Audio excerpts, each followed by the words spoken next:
आज हम वचन से देखेंगे 2 king chapter 5 verse 14। 2 king chapter 5 verse 14। दूसरा राजा 5 अध्याय वर्स 14। यहाँ पर हम देखेंगे, यहाँ पर बताया जा रहा है एक कोढ़ी का शुद्ध किया जाना।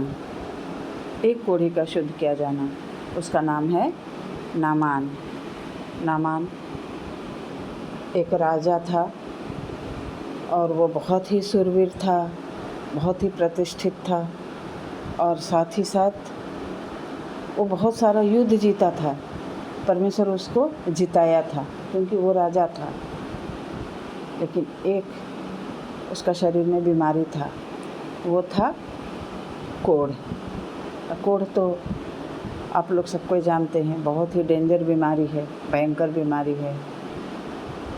जिसको कोढ़ होता है लोग उसको अपने साथ एक रूम में नहीं रखते हैं, रखना पसंद नहीं करते हैं। एक रूम में खाना पीना एक ही साथ नहीं करते हैं, उसको थोड़ा दूर दूर रखते हैं।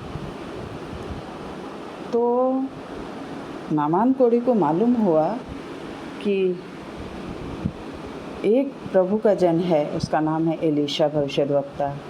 उसके पास जाने से मुझे कोढ़ से छुटकारा मिल जाएगा, हम कोढ़ से शुद्ध हो जाएंगे। उसको जब मालूम हुआ तो वो गया एलीशा भविष्यद्वक्ता के पास। जा कर के वो अपना कोढ़ के बारे में बताया।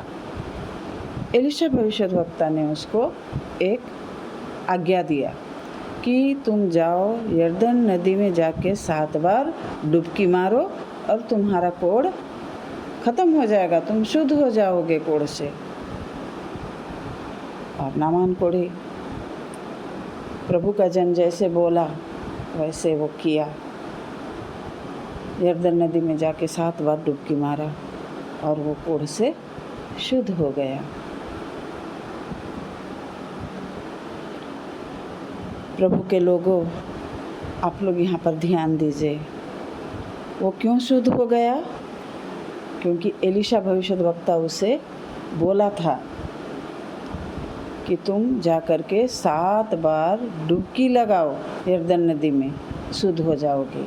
और वो उसका वचन का, उसका आज्ञा का पालन किया। आज्ञा पालन करने के कारण वो शुद्ध हो गया। आज्ञा पालन के कारण शुद्ध हो गया। आज का वचन आप लोगों से भी बातें कर रहा है कि अगर आप लोगों के पास भी कोई प्रॉब्लम है, मुश्किल है, नाना प्रकार का बीमारी और गरीबी और कोर्ट केस, ऋण, किसी से लोन लिए हैं बैंक से या किसी और से, इस प्रकार का बहुत कुछ प्रॉब्लम होता है। अगर है आप लोगों के पास, जिसके पास है, तो प्रभु से प्रार्थना करें, प्रभु के पास घुटना टेकें, प्रभु के पास आएं, प्रभु को बताएं।